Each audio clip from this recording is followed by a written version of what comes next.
L'exercice du jour, tout ce qui est scanner. Alors le scanner, moi je l'ai appelé comme ça, mais en gros c'est une isolation. Vous savez, quand on isole le cerceau dans un espace, une isolation horizontale dans l'espace suspendu. Alors moi je l'appelle scanner parce que c'est un peu comme si on scannait tout le corps. On peut partir du sol et avec les deux mains et les coudes bien flex, en tournant sur nous-mêmes, hop, et en vraiment gardant le haut vertical, horizontal, pardon, et en élevant les bras, eh ben j'arrive à avoir ce fameux effet un petit peu de scanner. Ça c'est pareil chez vous, si vous n'avez pas de place, c'est top. On peut même le faire dans la douche. Et on peut s'amuser sur la musique et avoir vraiment, voilà, soit c'est hyper fluide, soit c'est délié, soit c'est un peu robotique, saccadé, un peu hip-hop ou carrément métal, je sais pas. Ce même mouvement, vous pouvez le faire avec les deux mains devant. Moi j'appelle ça le Wonder Woman Scanner. Donc avec les bras tendus, en emmenant le cerceau là-haut, vers le sol, tatati, eh ben on peut s'amuser, on peut réécarter les bras et se retrouver en scanner. Et ce même mouvement magnifique, on peut le faire à une main. Ah, ça demande une petite force du poignet.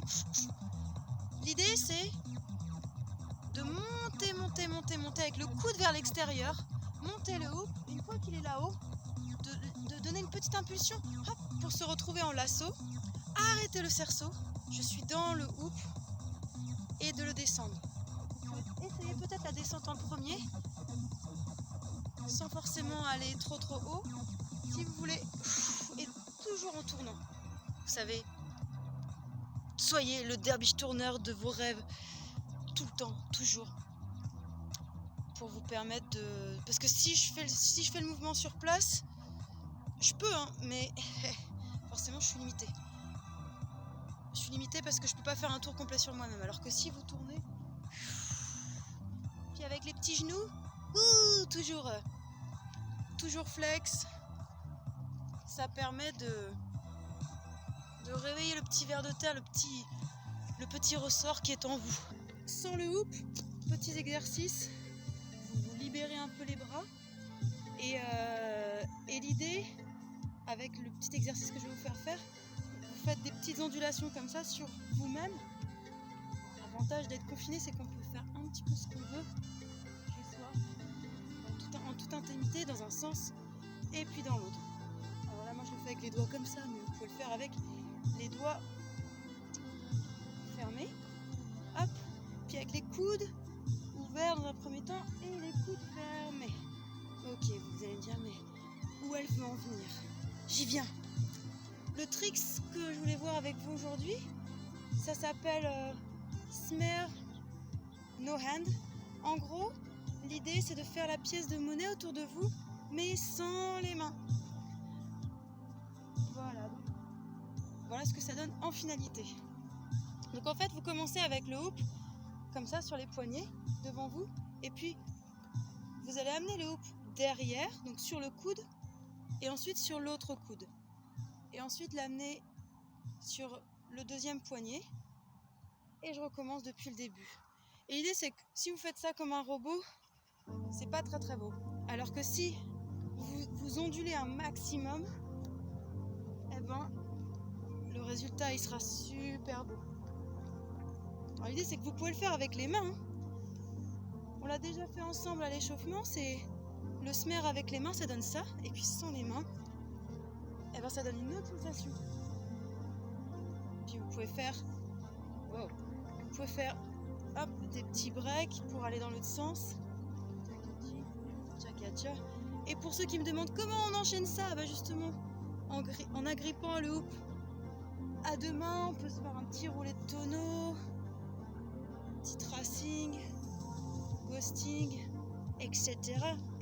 Ou alors vous êtes là, vous faites votre petit smear no hand, sans les mains, et puis on peut enchaîner, hop là, avec du on body. Bon, c'était une proposition pas vraiment étudiée. Voilà, je vous embrasse, à la prochaine pour un prochain exercice, un prochain tricks. Je me rapproche. un exercice super cool qui serait de faire du hoop avec les mains croisées. Alors l'idée vient de Chris Gogler, si vous ne connaissez pas, allez voir ce qu'il fait, c'est un hooper australien qui vit à Berlin, qui est ouf. Et alors l'idée c'est hop, de croiser les mains devant soi. Et là on peut jouer avec ça. Alors vous allez me dire mais ouais je suis un petit peu coincé et tout. Eh ben essayez de voir ce qui se passe. Tiens, hey, en faisant un petit pivot dans les mains, je me retrouve à l'intérieur du hoop, je croise, je peux décroiser, faire une sorte de petit scanner, recroiser, tac, tac, sortir, tac, tac, rentrer, hop, une fois qu'on est comme ça, c'est une bonne option. Hop, déjà ça fait remuer la robe. Vous pouvez emmener le hoop sur le côté, regardez. Là j'ai les bras croisés et je vais emmener le hoop sur le côté. Et du coup je me retrouve aussi croisée. Et avec toujours les coudes flex. Toujours, parce que si vous avez les bras tendus, ça va nous donner ça. C'est pas faux en soi.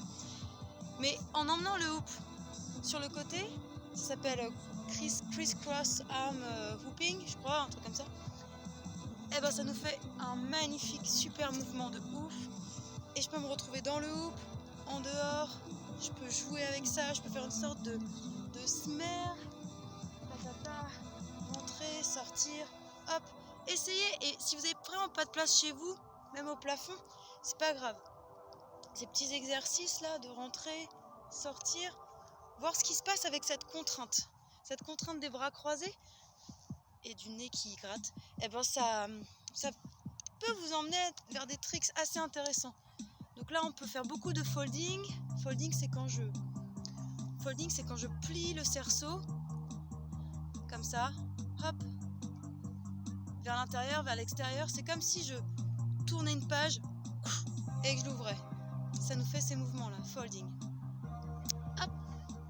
Donc voilà, amusez-vous avec ça, le criss-cross. Si vous n'y arrivez pas au criss-cross, vous me dites et je ferai peut-être une vidéo spéciale, enfin un peu plus détaillée. Mais jouez avec ça. Voilà.